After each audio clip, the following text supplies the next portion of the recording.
Okay. Greetings and welcome, everyone. It's All You Can Geek Gamecast, episode 632. I'm one of your hosts, Jim Gast, joined by Mike Sneedy, What's up? Corey Feinside, Ahoy. and Tony Korkanakis. Yo, yo, yo. Welcome, listeners, welcome, viewers, to the Gamecast. We just had our movie cast, our most anticipated of 2023. It was a fun episode, so go back and listen to it. We got into some news as well from DC. This is the Gamecast, though, folks. There's been a slight bit of news this week. I think we can talk about that real quick with the... we've talked about it already with 343. But the Halo... biggest problem with the Halo development has been the contracted employees. Been saying it for years. Yeah. Yeah, I mean... Same shit, different day. Jason Schreier came out and reported it, and it's not shocking. Again, having 18-month employees, work on something that important, it's tough. I'm not blaming them at all. I'm blaming Microsoft for having that practice because that's like the biggest problem. Like you said, it's just like you can't get any consistency, and there's already no consistency in that company, as we've mentioned many times. So, but yeah, I mean, anything else in the news that was pretty big that I'm forgetting? Jedi Survivor. Yeah. So we will be talking about that game tonight because it did make a list. I can guarantee you. Getting out of the way of one of my most anticipated. So. Yeah, it's just moving for me so I can have more time to play it. But it's only a month. Looks like April, right? No, that's fine. It's probably It's probably just some quality of life bug fixing. Painless delay. Yeah, it's not too bad, at least. Yeah, I mean, I'm looking forward to that, as we'll hear shortly.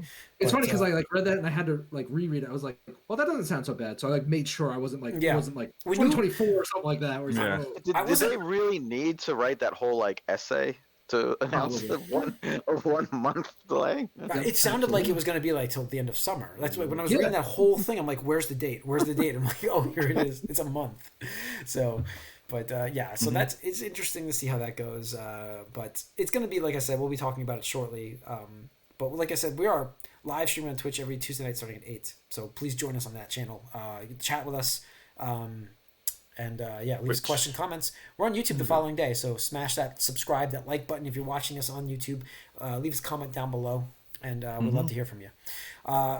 So, guys, anything you'd like to just... What have you been playing? Anything interesting, fun? We haven't really had that conversation either. We've been doing a lot of the years recently, so I thought we'd just take a quick moment here to discuss if you've played anything new that's good stuff. You finished Midnight Suns, Mike? I'm playing more Xenoblade. Yeah. I'm 12 hours into it. Oh, nice. So, all right. Yeah, he's moving. Chapter 2. Chapter 3. He's just still in the tutorial. No, it's good. It's good. Yeah. I mean, the tutorial's going to last for another 24 hours, I assume. Yeah. So. Yeah. So, Mike, it is the funny thing about those games where you just see it's 20 hours in. New tutorial for X mechanic or something. I was like, oh shit, okay. Mike, I didn't get back to Midnight Suns myself, so you may have beaten me to it. Did you finish the game? I did not. I'm taking my time with it, really. I'm playing some side stuff. Yeah. Yeah, no, I'm doing that because you need to do that for a lot of the heroic essence that you need to upgrade the abilities. I'm trying to get more of that because the abilities are real fun in the game, and when you can find one that combos. Makes sense for your character that combos well, you're just all right, there we go. Yeah. I am, and I spent a lot of time also doing all of the crypt, I call it, because it's just like the crypt in the Mortal Kombat games, the outside area with all the chests and stuff. I think I fully unlocked almost everything out there. I spent the other day. I'm sorry, I didn't. By not playing it, I meant I didn't do any of the missions, but I probably did run around that area for about 2 hours, probably 2-3 hours. So, I was just roaming around there because I never really spent much time out there. I was playing missions. Yeah. I have such a routine with this game now, where in the middle of the night when you're done with everything else, I'll just run outside and just do whatever. You're supposed to go to bed, man. What are you doing? The time doesn't move. You go to bed eventually. I know. But and also though, I decided to check out the Xbox version of GoldenEye. Nice. On Game Pass, and I just played the dam level on. The dam level. Yes, not the dam level. Yeah. Yes. And I will say the control scheme is set up on the Xbox version, perfectly, dual analog, everything works the way you think. The only thing I can't figure out is how to vary your zoom level with the sniper rifle. I don't know if there's a way to do that in this game, but click the stick. You press up on the stick again. Oh. Because in the way it was before, you literally like pressed the like C button to go like forward and backward while you were zoomed. Yeah. And what I was surprised about though is it's not exactly the same control scheme, because I recently played the Perfect Dark like remastered version on the like 360. That one, that still makes you like stop if you're gonna aim like down sights. This one just is just like, you know, a modern game, which does seem like it makes things pretty easy. So I'll be curious to see if I can run through the game, and it will feel a lot easier because of the controls. You know, it's not fighting. Otherwise, aside from it, you know, I don't.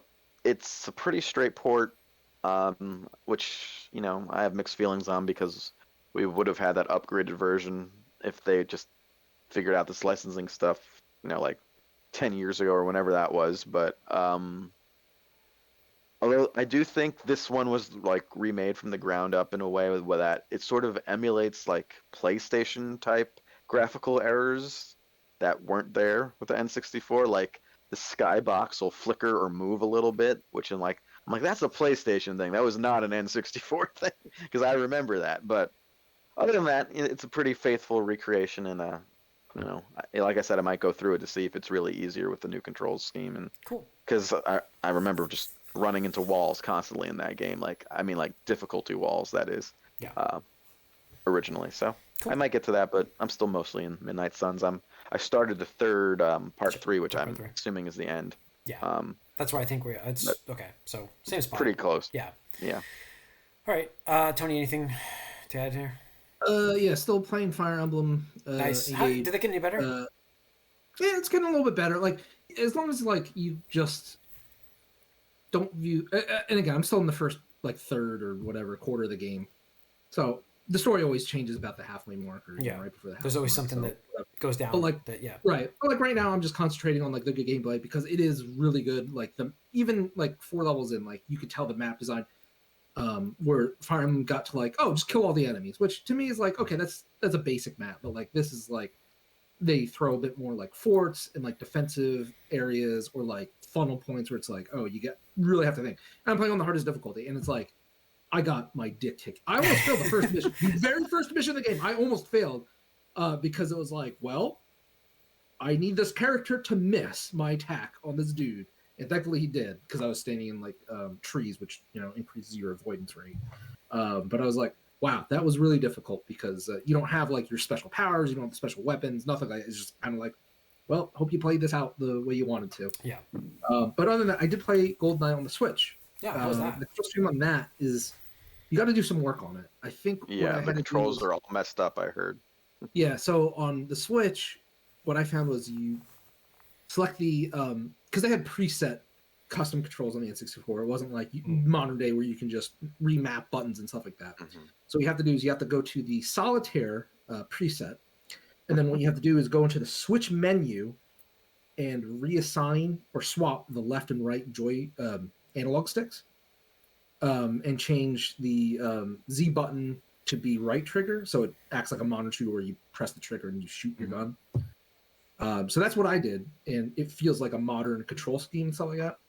I think the game has actually gotten harder because, you know, GoldenEye, it wasn't like the most precise shooter. There was a lot of auto-aim snapping that your character did.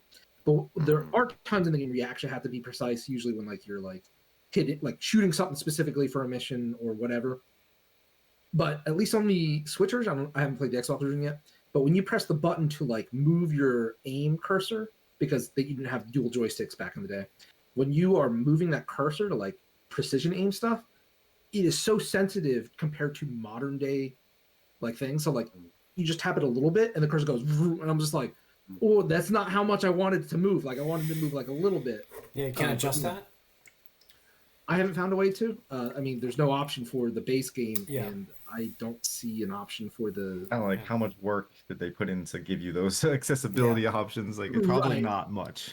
Right, exactly. So, like because I had some friends over from the Easton crew, and we were like it took us an hour to do the first level on double agent mode because it was going so poorly, and like we're fighting the controls a little bit and nuances. And then the second level facility, we're trying to do that in the minute or the 2 minute 5 second challenge, and we were just getting our dicks kicked in because it's like okay, like for those of you that don't know, you know, we're gonna sound like boomers here. In GoldenEye, you have your maps and your missions, and then once you beat it, they give you challenges. So first of all, there's 3 different difficulties. There's agent, secret agent, and double agent, and increases in difficulty. But in addition to increasing in difficulty, some of those harder ones will have additional objectives that you have to accomplish to beat the mission. Sometimes, which I think is really cool. And like, at least to my knowledge, I don't know of many modern games that do that kind of thing. But in addition to that, once you beat the level, they're like, hey, you have an actual target time for this level on this difficulty mode to beat it in a certain thing. And doing that unlocks like cheat codes or, you know, paintball mode, DK mode. Big head mode, that kind of stuff. So facility, if you beat this in 2 minutes and 5 seconds or 10 seconds, whatever it is, you get the invincibility sheet, and you can turn that on, just be invincible on level. So facility, first of all, is one of the hardest levels in the game because to do in this short amount of time, because you absolutely cannot stand still. You have to be moving pretty much the whole time you're doing this. But in addition, there's an RNG element because you have to wait for Dr. Doak to give you a device to open up a door. That was the longest part. I remember that from. And he has an RNG spawn point where he can spawn of like one of 4 locations, I believe, or something like that. And pretty much, if he spawns in the wrong area, like it's a wipe. It's a wipe. Yeah. Right. So I had so many runs, literally the other day on Saturday, where I was like, I get there and it's like, Dr. Doak, please be there, and he's not there. And I'm just like, it's a wipe. I just died. Yeah. So I'm just like, oh, like you would never see that in a modern. Well, most likely you wouldn't see that in a modern game. So no, not with a time-based thing. So yeah, but right. Let's get into our anticipated guys of 2023. Let's do it. So we did. I had 4 on my list. I don't know what everybody else had. This is kind of a free-form thing. It's a little loosey goosey, guys. So it doesn't have to be in a certain rank if you want to.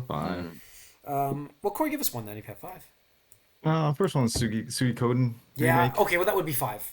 Okay, so now we have 5. Yeah. No, I mean, no Eden Chronicles then. I mean that I hope we get it. I don't know. I don't know. The HD remakes of 1 and 2. I can't wait. I mean that would definitely it's obviously up there, paid for it already. But anyway, Suikoden 1 and 2 remake, one of the greatest RPGs ever. So 2 was 1 was good. Yeah, but 2 I mean was going through 1 made 2 even better. Yeah, it does make 2 better. So we're great stories. It's great games. So yeah, that was would have been my list if I did 5. Number 4 for me though is a fighting game, Street Fighter 6. Okay, nice. I'm psyched. Surprised. It's on my list. It's a little higher up, but it's a little higher up for me too. Okay, no, I mean I like my list. You guys could argue with my number 3. But I like my list, and I'll explain why I like that. Number 3. It's my list. Right? It's my list. Street Fighter 6. You guys are going to talk about it a little later, so I won't spend too much time. But I've got that Street Fighter 4 hype vibe in me going on right now. Don't you? Okay. So I'm not alone here. I got that itch. You know what I mean? Like it's there. So I'm looking forward to playing this game quite a bit. Cream. Yeah, it's there. Mike, what's your number 4 or whatever it is? Well, I could, if I did a 5, it would be something that we actually skipped over news about. And this should be higher, but it would be 5th, and that would be the Suicide Squad Kill the Justice League game. And I don't even know if it's really should be there for 5th, because like I'm not that high on this game right now. No, I didn't put it on my list only because I'm going to play it, but I'm not super excited for it. So yeah, we didn't really talk about because we were doing stuff like this, but you know there was that leaked. Leaked screenshot with a full-on battle pass and a million currencies, and you know, everyone obviously has a gun in the screen, and it just looks so gross. Yeah. But you know, again, this is it's still technically the Arkhamverse. Technically, should have Conroy in there, although I can't imagine a whole lot. No. So. We'll move on, Mike. I have to put it, but what's your number 4? I feel bad about it. So what's your number 4? My number 4 is Jedi Survivor. I'm going to talk about that in a little bit, but go on. Yeah, I really liked the first game. I think it was, it seems like I've become a real sucker for those Metroidvania like action games lately, like the Arkham games, God of War, and now like this one before. I don't know. I don't know why exactly, but I've seemed to like them. The And reason Metro games are, and the genre is popular because it's. yeah, I think it's the sense of progression, but also powering. Where it's like yeah. you see yourself getting more powerful. And I don't know. Some people don't like the idea of just going back through mostly empty levels to find stuff that you missed, but I don't mind it. I kind of like it, and I think it's a better way to explore the environment and make the environment matter more. Yep. And the combat was hard, and I think this might have been the first of my Souls-like. It's a light Souls-like, I guess, but the first one of those that I've played. And obviously, like a Star Wars story that's pretty good, and somewhat new and good, like Jedi stuff, like good Jedi powers and abilities and stuff. So it's not like near and dear to my heart or anything. That's why it's fourth, but I really liked it, and I think it was one of my favorite games of the year it came out. So I'm looking forward to what they do with it from the sequel. Yeah, cool. All right, number 3 was Starfield, which may appear on other people's lists. I need to get to go. Oh, I'm sorry. I thought you went with yours. Asshole. My apologies. Asshole. You're number 4. Asshole. My opinion matters. Number 4 either. So. Your opinion doesn't matter to me, but go on. He does need to be a bit more brief, but my number 4 is Starfield. Okay, so and this is just roll into this. Here we go. Yeah. So Starfield, I mean, I don't know. It's been talked about so much, and I'm just holding out hope that it's in the line of what I want out of a Bethesda RPG game, and I'd really like it to be in the best outcome, Fallout New Vegas. I want Fallout worst 3. outcome, it's Fallout 4. I want Fallout 3. What are you talking about, man? I'm going like this game better be like Fallout 3.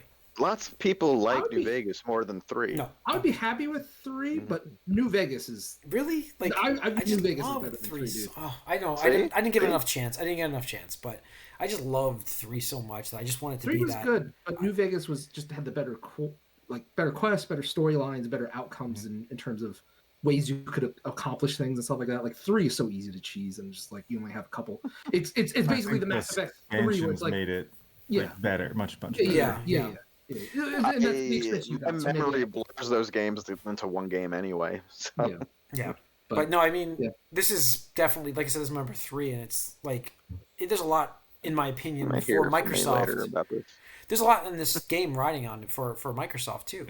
They need this game quite a bit, so I'm okay with a delay, which we're all expecting, as long as it's still this year. But I want that. I want that Fallout vibe. I want something better than we got with Fallout 4. And either way, arguments about what game you like better. We all agree 4 was not good, and so I want that thing. So that's why it was number 3 for me. But cool. Corey? I'll do my number 4. Skip me. Yes. So, my number 4 is Final Fantasy 16. You gave me number 5. No, you gave number 5. That's why right. we all got thrown off. Okay, we're thrown off because Stick to the numbers. Stick to numbers. I said I got 5, and you're like, okay, give me your 5. I thought you gave us a 4 and your 5. I'm sorry. Go on. I wanted to do both on you on that. But go ahead. Final Fantasy.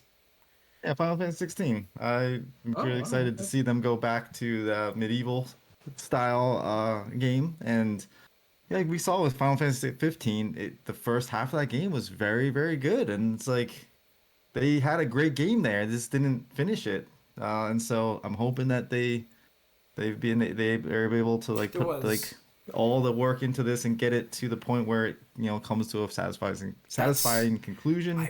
All the way through. So just remember the fantasy setting is really exciting to see it in that medieval style, not necessarily like a modern. We got cars and stuff like that. So just remember all of us how into 15 we were, and then how fast we all dropped it from that way they just fell apart. I was just finish it out, finish the fight, right? Just close it out.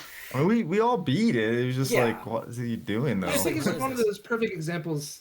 I forget if I've talked about it in here, but like I feel like modern games. We can have a topic cast on this, but like I feel like there's a lot of games where like the first portion of the game is really polished, like super super polished, and it feels good, and you're like having a lot of fun. But as soon as you get like, even like a third or a halfway into the game, you start to see the flaws. It starts to get super repetitive, and you're like, they're just cutting it out now. Like and like I feel like I talk about this with like Resident Evil 8 Village, I thought that was like that.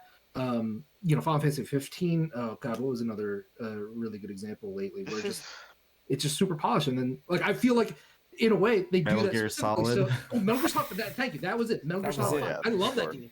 The first couple hours of that game. First 2/3 of that game. First two-thirds. Yeah. Yeah, exactly. But most of the they game just outside of the intro run up against the deadline. They don't putting all this effort into those. Yeah. It's interesting though because I feel like a lot of old games were like that as well, but I don't know, this might be a different like Japanese developers might still have that idea where you front load all the quality and then the kids won't get to the end, so you just do whatever at the end. I don't know if that's how it still is there or not, because I don't know. I don't really feel that way about most modern games, but obviously these examples, it makes sense. Yeah. We know what happened with Metal Gear 5 anyway. That was a weird one. All right. Yeah. All right. So, does anybody have a number 4 left before I move on? I have a 4.B. All right. Yeah. Well, I could come up with something. No. Go, Corey, your number 3. All right, number 3 is The Wolf Among Us 2. Yes. No. Wow. Oh, I forgot that was. I forgot that was coming out this year. Great movie. Yeah. No, it's I'm very, very anticipation-wise, it's high up there because who's making this? What are we getting? What story are we getting? Like who's writing? Like I don't know, but like the way the first game was, and if you can just rinse and repeat and give us more, I think you'll be fine. It's just a matter of will they do that? That's what we'll find out. It's such a good comic series too. Like it got me into reading that, and it was so like that game was. I'm excited to get back into that world. Yeah, new stuff. Maybe it'll function better with this whoever's making it. You would hope. Buggy wise, modern game. Again, if they just rinse and repeat with new stories, I think we'll be okay. All right. But we'll find out. Mike, your number 3. My number 3 is coming out quite soon. It is Like a Dragon Ishin. Nice. Yeah. I haven't played a Yakuza Universe game for about a year now, which is that itch again. a long time. No, I've especially after playing Elden Ring a bit, I'm just like, I just kind of want to do a Yakuza, like just a very light sort of game that's easy, basically. And yeah, I guess it was Lost Judgment was the last one I played, which was about a year ago at this point. But yeah, no, just cool. Like a Dragon Ishin, just this remake, and in the Zero style, so it's Kiwami style, I should say. Totally redone, and what I do appreciate is they sort of, it's almost like they cast the characters in this game as if they're like the actors from the proper series that we all know, which is not how the original game was. But I appreciate it coming in knowing only the recent stuff. So it's very fun, and I'm looking forward to this full-fledged action Yakuza game in feudal Japan. Yeah. Tony, number 3. My number 3 is going to be Street Fighter 6. Yeah. So if we're gonna talk about it, go for it. No, are we talking about it more? It's gonna come up next. Okay. We will talk about it together at number 2. You know what, Corey? Then just go. Give me your number 2. My number 2 is Street Fighter 6. Okay, so now we can talk about it. Let's just go. What's your number 2? Go get to yours later. We'll get to Tony. Jim, you're the first one. I was the first one talking about number 4. I can't wait for this game. Like, I mean, just it looks so much fun. Like, it looks like a good. Like, I just need this. I need this game right now. This is what I want. That's what I want. Yeah. Go on. I mean, what I would say about this is just, like you said, I get the Street Fighter 4 vibes, where it's just like, oh, like this looks good. This looks really good. You have a nice mix of like old and new characters. It's not just like, oh, it's the original 2 cast and maybe 1 or 2 newcomers. You have a good spread between the originals and the new cast. But also, I think the Capcom business decisions are better this time around. I think they flubbed it on multiple parts where like you had, first of all, being with 5, with Street Fighter 5, you had it on PlayStation PC only, when the Street Fighter 4 being on all systems, Xbox and PC and PlayStation obviously was such a huge reason for its success and its popularity, because everybody was playing it no matter what system you had. So like So to take a step back from that, because you had that Sony money, I thought was just a huge mistake, and I don't think they ever wound up recovering. Plus the money fight, real fight money, or whatever the hell they called it, with like basically the DLC and how you could buy characters. Like on paper, it sounded cool, like unlock future characters by just playing the game, but like in execution, it just didn't work. Well, because there were some of them already in the game waiting. It's like you could have launched for these characters in the game. That was the first game that really do that at first, was to have on the disc characters that weren't unlocked. You had to buy them. Well, Marvel vs. Capcom 3. And maybe that was that one first. You're right. Maybe that was first.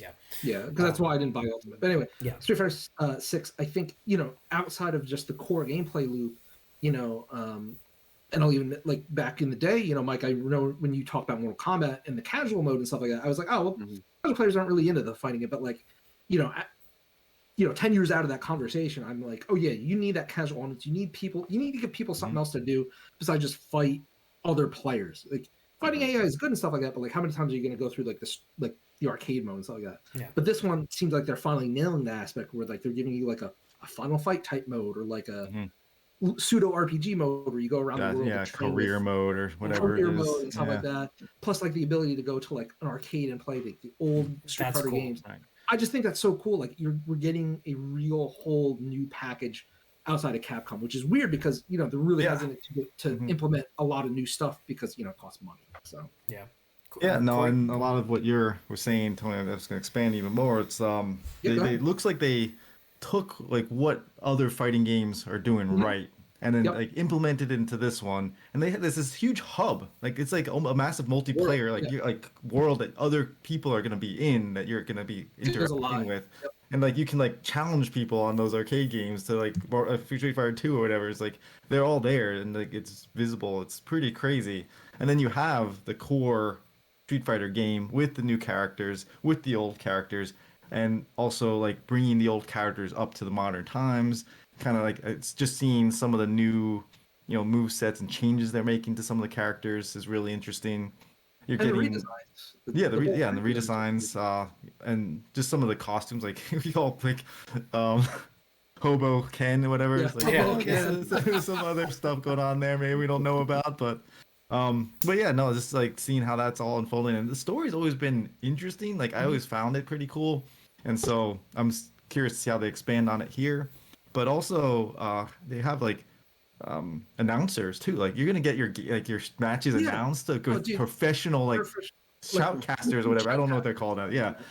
So it's like crazy, and like I think at the Royal Rumble, one of the wrestlers dressed up as Jury. And she's gonna be one of like the announcers. It's like it's crazy. It's like you're getting all these like people to come in and just like do voiceovers, and that's like makes it so much more fun just to participate and like get like when you do something cool, someone's gonna be like, oh my god, it's like even if it's pre-recorded, but the commentators, like, like the mix-up was really good, or like exactly. It's like cool. Like it immerses you into the experience, and then they also have those accessibility options where you have the expert mode or whatever normally you want to play, but then they have a version where it's like one button hits where you can just like hit a button and do cool moves and feel like you're doing some stuff, and you can see when players are playing that way or not.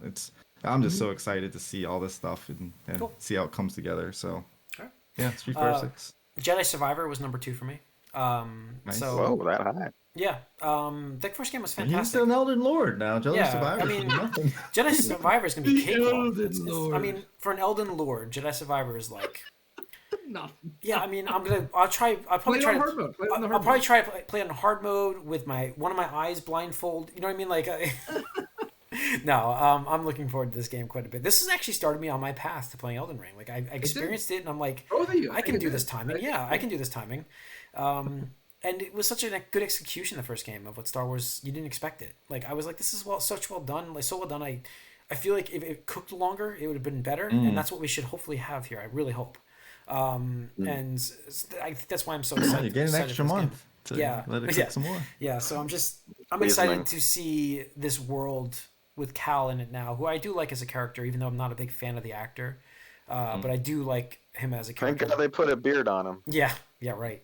So, but it's going to be interesting to see how it crosses over into the other Star Wars universe characters, which I'm expecting in this movie. So, absolutely, but all right, Mike, what was your number 2? My number 2 is Spider-Man 2, which I hope actually comes out this year. It will. I don't see why not. It will. Yeah. God of War came out last year, so. Yeah. Obviously, we all loved the first one, which is now going back a few years. Now it's been a while. And who here's played Miles Morales? Yeah. Just you? Mhm. Just you, Corey? Yeah. Miles Morales that I played is bite-sized, but you got the idea that they understood what worked and what didn't work from the main game. Most of that like nonsensical you know, do Harry's like errand stuff was cut out, and there was obviously no sneaking. Oh yeah, a either. lot shorter time. Obviously, it because was a of shorter DLC, game too, so. but I also think they sort of learned their lesson. Maybe. We'll see now when you got both of them in Spider-Man 2, so. Yeah. So yeah, we're getting them both. I do wonder how they will make Peter's Spider-Man not seem completely underpowered compared to Miles with all of his crazy nonsense that he can do. They'll have to think of something. But curious to see how it goes. Obviously, this game was good, and Yeah. you know, you're building maybe the start of an Insomniac Marvel verse. I'm still looking for that Wolverine cameo in this game, which may or may not happen. Yeah, but it could. I'm excited about it. I mean, the only reason why I didn't get anywhere on my list is because I don't have a PS5, so it's Yeah, it would have. It just missed my list too. That and Jedi actually, just because like I know I'll play both of these, and it's just one of the things where like It may super, not like, be anytime soon. right? It may not be Yeah. anytime soon and stuff like Gotcha. that. And now, actually, funny talk about it. Placing an unofficial bold prediction: Spider-Man 2, you're gonna fight Wolverine.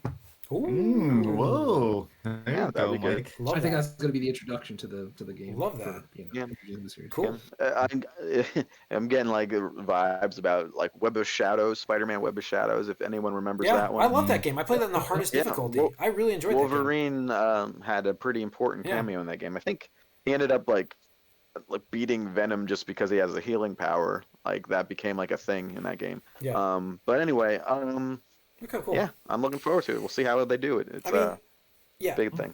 I think Tony and I can go together with our number ones, I believe. I still got to do my number 2. I know. Whoa. Oh, okay.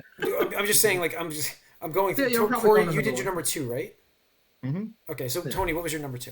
I just want to make sure we got it all covered on number 2. So. Yeah. Number 2 is coming up soon. It's Resident Evil 4 remake. Yeah. I hold the original in such high regard. Like, probably on my top 10 game of all time list. Like, that was just a very good, immaculate experience, just from start to finish. One of the games that literally, like, it's just fun throughout. I can't think of a part where it's just like, boring. You're just kind of doing the same old mundane thing and whatnot. It's a roller coaster ride. Me personally, like, I appreciated the older RE titles as like horror games. This one's more of an action title, but for me, it really clicked in terms of just like, I'm going to do everything in this game. All the mercenary modes, beat it on all the difficulty modes. I would even do challenges where I'd be like, oh, I'm just going to use the shotgun for this run or something like that. Because once you mastered the game and stuff like that, it was really easy to like I say speed run, not like official in terms of like, games on quick or anything, but like for me, it's like, oh, I'm going to beat this game today. Like I'll just, play it for a couple hours and whatnot. Yeah. And just RE2 remaster was just so good. And like, honestly, this might tie with number 1 if it wasn't for the flub, in my opinion, that was Resident Evil 3 remake. Yeah, like, I guess. I know the main studio is working on this one because they know that 4 was more important than 3. 2 was so good, and I just 3. I was so like sad. I was like hyper into this then, and then like 3 just was like gut punch. I mean, sorry, it's just like boom. Yeah. And then but 4 is a game that I've never played through. I've played. I can't wait for you to play this. I know. I can't wait for you to play. I'll play this. So, all right, Corey, give us number 1. Well, my number 1 is Spider-Man 2. Nice. I mean, yeah. There it is. It is. After Miles Morales, like you mentioned, Mike, definitely enhanced my anticipation for this game. Seeing how they interact together, and like you mentioned, the powers that Miles has. It'd be interesting to see. I'm assuming they're gonna give like Spider-Man all these gadgets and things, and he'll be a little bit more gadgety than what Miles is. Yeah, they have to just give him something that he's better. Yeah, sure. But like, I think it's like the learning experience that they had with the other games, and the storytelling that they do in these is really strong. Like Sony gets like that formula. I mean, that they have a formula and they do it very well. So that's something that I'm excited to see, and the way that Miles leaves off, directly flows into this game. So I would recommend playing Miles before playing this game if you guys ever do. And then Miles is out on PC, so that's there. Yeah, no, I've been waiting for. I think it's quick. You can do it pretty easily. Yeah, it's one of the things that like I'm just waiting for a bit more of a sale. I've seen. I'm gonna play this game, and because I do think this year is the year I get my PS5, but we'll see. I do think it's gonna happen this year. There's probably like a 95% chance I'm getting one. So, but nice. Now that they're available and easier. But all right, Mike, what was your number one? My number one, we've mentioned, other people mentioned this earlier, and there is room for this to be a disappointment, but in my heart of hearts, I am the most hyped for Starfield. Nice. It's been a while since we've had this big sort of, Bethesda-y, a Bethesda-type game. The last I played of this, something similar, was Outer Worlds, and I liked it, but it wasn't big enough. It didn't execute enough. It wasn't big enough. It's one of those games that sort of asks you to do multiple playthroughs to really get the most out of it, and I don't particularly like doing that in this type of game. I sort of have like a master run through where I just get stronger and more shit as I go, because that's what you want to do. In these games, you just want a bunch of shit, and you don't want to give that up. So, in my mind, like, the ceiling for this game is higher than it probably should be. It's probably foolish. In my mind, I'm thinking this is going to be like Fallout 3 meets Mass Effect, sort of, but bigger. Like, I don't think it's going to be that. I hope it is, though. And hopefully there's some vibes. There's some vibes from some of it that looks like it might be. There's some vibes that make it look like, oh, this just could be a bad Fallout in space. But we will see. But yeah, no, we've been hearing about this game for so long, and it's supposed to come this year. It's supposed to come soon. It's not going to, but we'll see. We'll know soon about that. We shall see. But yeah, no, I have not played a game like that in a while, and I'm really excited for that. I'm excited for that. Tony, go ahead and introduce our number one. Number one, I mean, it's got to be the sequel to our Game of the Year that year. Yeah. But to me, huge fan. You're a huge fan, right? Yeah. Absolutely. I mentioned his name earlier in the movie cast. But yes. Yeah. Legend of Zelda: Tears of the Kingdom. I mean, Nintendo rarely does direct sequels, and even though they make Zelda titles, like, this is only, I think, the second time they've ever done a direct follow-up. Isn't like Link 2 a direct sequel? That was it? Yeah. Oh, well, Majora's Mask is sort of a direct follow-up. Oh, that's true. Yeah, that is. Yeah. And which, this is why I'm really looking forward to it, because, like, they're using the same engine, they're using the same graphic style. It's not like you're going from, Ocarina of Time to Wind Waker to Twilight Princess, where you're, like, kind of, going all over the place. You have the formula, you have everything done, you got the feedback, you know what people liked, you know what people didn't like. So I'm just really excited that we're going to get something that's following up on. I mean, how can you even follow up that game, right? I don't just know. on paper, right? Yeah. But I feel like, if this was any other publisher, they would have been like, oh, let's crank out a semi-sequel, whatever, in like 3 years and just pump it out. We're going on 6 years now, and that's a long time. So I just feel in my heart of hearts that, like, we're working on something special here. We know we're going to the sky. Yeah, that's how you do it. You follow it up something's by going on with links on there. Yeah. Like, just adding that extra dimension of travel and stuff like that. So I'm really excited and anticipating what we're going to see. And I'm thinking, how much Zelda you get in this?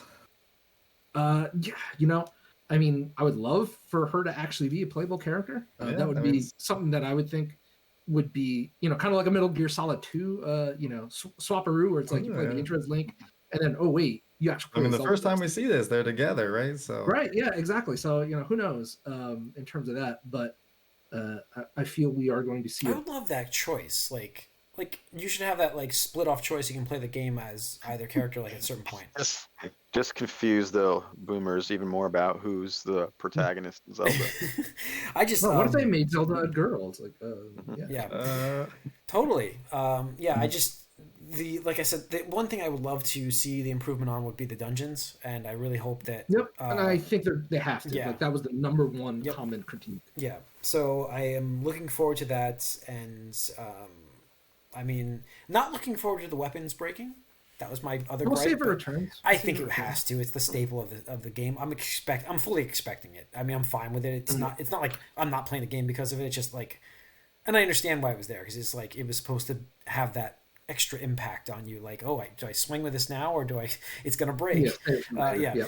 So and I just the impact of that game of just that first climbing the mountain for me when you first get down on the ground and I ran into a massive giant and he kills you and it's just like no idea what we were in store for that game, how many times you were about to die. I'm looking forward to number 2, like you said, a sequel to this game, this world, greatly. And quality of life improvements. I can't wait to see what they can do with it. I can't wait. It's been, like you said, again, I'm going to mention again, cooking long enough. And it's ready. And they're not early releasing it. They're taking their time and already delayed it once. Yeah. I'm excited because they're taking their time. So it's like good. Yeah. It's my game of the year before it's out. But it's already my front runner in my mind. And that's why it's interesting because we're already getting rumors that, by this time next week, we already have a direct out. So they have to do a big blowout because if it's releasing in May, they got to start up that marketing hype. Yeah, absolutely. Campaign. Cool. All right, and that is our most anticipated games for 2023. Thanks for tuning in, everybody. We are on Twitch streaming live Tuesday nights, 8:00. We are on YouTube forever, so follow us there and subscribe. Yeah, so just smash that like. And leave us a comment down below if you're watching this on YouTube the following day. It's a great way to consume our content. I do know that on iTunes, I'm not sure about the other audio versions, but the iTunes limits us to 500 episodes, and we have so many episodes. So every time we have a new episode, we kick an old one out. But if you scroll through YouTube, I think we started on episode like 200 or something like that. We have a lot of content on there. You can scroll through and watch. So please do enjoy the stuff. It's great. We'll see you guys. That's going to wrap it up. We're done.